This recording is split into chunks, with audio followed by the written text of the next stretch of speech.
Maksudnya dia ini merasa bahwa saat dulu memilih Jokowi, dia berpikir bahwa patuh kepada apa yang diperintahkan oleh partai. Ya ini kalau kita bilang kalau Tuhan berkehendak, inilah yang terjadi. Dan ini adalah sebuah uji kesetiaan yang akan dihadiahkan satu anugerah pencapresan yang akan didukung penuh oleh PDIP nanti. Maka satu-satunya cara untuk menyelamatkan kedudukan dan kekuasaannya selama ini, ya Mas Ganjar ini yang harus diusung. Dan ini jelas satu hal bahwa dalam politik tidak ada yang namanya kawan dan lawan. Yang ada adalah barter dan jual beli kepentingan.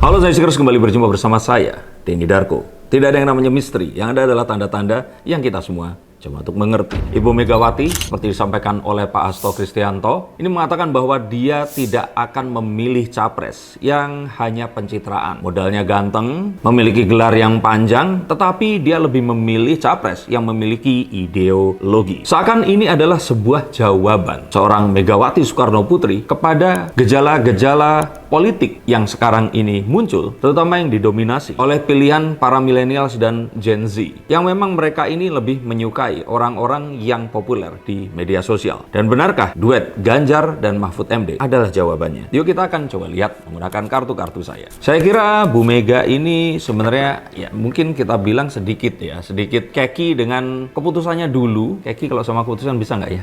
Kalau sama orang saya takutnya menyinggung. Maksudnya dia ini merasa bahwa saat dulu memilih Jokowi, dia berpikir bahwa Pak Jokowi ini akan menjadi seorang kader murni dan benar-benar patuh kepada apa yang diperintahkan oleh partai. Tapi juga sebenarnya kan masyarakat berpikir sebagai seorang presiden kan harus memiliki pendirian sendiri. Sejauh ini saya lebih setuju kepada Pak Jokowi, tetapi Bu Mega sendiri pasti kadang-kadang akan merasa keki saat kemudian keputusan dari Pak Jokowi sebagai pemerintah ini berseberangan dengan kepentingan partai. Nah, bukan artinya kepentingan partai ini mencari kekayaan untuk dirinya sendiri, tapi seperti kita ketahui, PDIP masih tetap setia mengusung ideologi Pak Soekarno dan selalu memberikan nafas tersebut di dalam setiap keputusannya. Maka ini sepertinya sebuah jawaban. Akan seorang pemimpin ini seharusnya menyenangkan masyarakat atau netizen, atau dia ini harus tetap patuh karena dia ya dulunya dan saat ini pun masih seorang petugas partai. Dan sepertinya juga beliau ini maunya sekarang itu udah tegas saja, harus kader murni, harus yang benar-benar berasal dari PDIP yang memiliki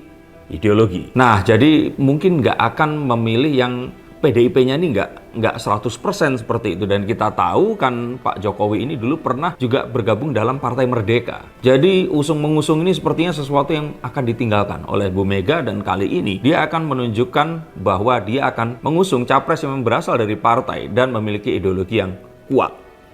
Siapa coba? Sebelum kita bahas itu, sebenarnya Bu Mega ini sudah pernah untuk head to head dengan netizen. Head to head dalam artian ya sudah, netizen nggak usah didengerin. Pokoknya yang diajukan adalah keputusan dari partainya. Dan kita tahu bahwa sebelum Januari dan Desember kemarin, PDIP ini masih mencoba, masih ingin mengusahakan Mbak Puan ini sebagai calon yang akan bisa diandalkan. Tapi jangankan Bu Mega, saya aja bingung dan kaget dengan kemajuan teknologi yang sekarang ini semuanya berbasis sosial media. Bahkan mungkin kalau Bu Mega ini kan baby boomers, saya ini yang Gen X aja itu nggak pernah bisa melogikakan pemikiran dari milenial dan Gen Z. Cara mereka memilih, berkomunikasi, dan merespon sesuatu itu jauh berbeda. Dan hal ini membutuhkan treatment yang berbeda pula. Maka akhirnya dengan tertampar keras, saya dan juga Bu Mega, ini akhirnya harus tahu bahwa ya Gen Z dan milenial ini memang ya nggak bisa dilawan langsung head to head seperti itu. Dan akhirnya kita tahu bahwa ya Mbak Puan di sini akhirnya dan sepertinya nanti akan tidak dicalonkan. Nah, untungnya PDIP ini memiliki satu kader yang anomali. Dia ini kader murni. Bahkan kalau dibilang suka pencitraan, sebenarnya enggak juga. Tapi ya ini kalau kita bilang kalau Tuhan berkehendak, inilah yang terjadi. Mas Ganjar, ini bahkan kalau saya lihat, itu secara sosial media itu enggak ada pencitraannya. Mungkin kalau lihat yang lain, ini jelas pencitraan. Tapi, atau mungkin pencitraan yang berbeda ya. Tapi ini saya lihat, ini sesuatu yang berbeda. Walaupun pencitraannya tidak sekental misalkan Ridwan Kamil atau Anies Baswedan. Nah, Mas Ganjar ini masih tetap disukai oleh para milenial milenial, Gen Z mungkin juga. Dan dengan tetap memiliki terah karir di kepartaian ini tadi, yang dimulai dari PDI dulu, beliau menjadi simpatisannya, maka saya pikir ini adalah sebuah anomali yang terus kemudian menjadi seharusnya ya, menjadi sebuah keuntungan untuk PDIP. Karena kalau nggak ada Mas Ganjar, saya nggak kebayang. Meskipun mereka memiliki tiket pencapresan sendiri, saya katakan mereka belum memiliki kader yang kuat untuk melawan orang-orang seperti Ridwan Kamil, bahkan jangan Ridwan Kamil, orang seperti Sandiaga Uno atau mungkin AHY sekalipun masih sangat minim. Dan ini sesuatu yang seharusnya menguntungkan. Dan lagi-lagi Mas Ganjar di sini itu sudah berhasil melewati ujian kesetiaan. Jadi seperti kalau dulu di film-film kerajaan itu seorang yang mengaku setia ini harus diuji. Maka Mas Ganjar ini sudah terbukti beliau setia dan tetap mengatakan penolakan terhadap kehadiran timnas Israel U20, U20 di Indonesia.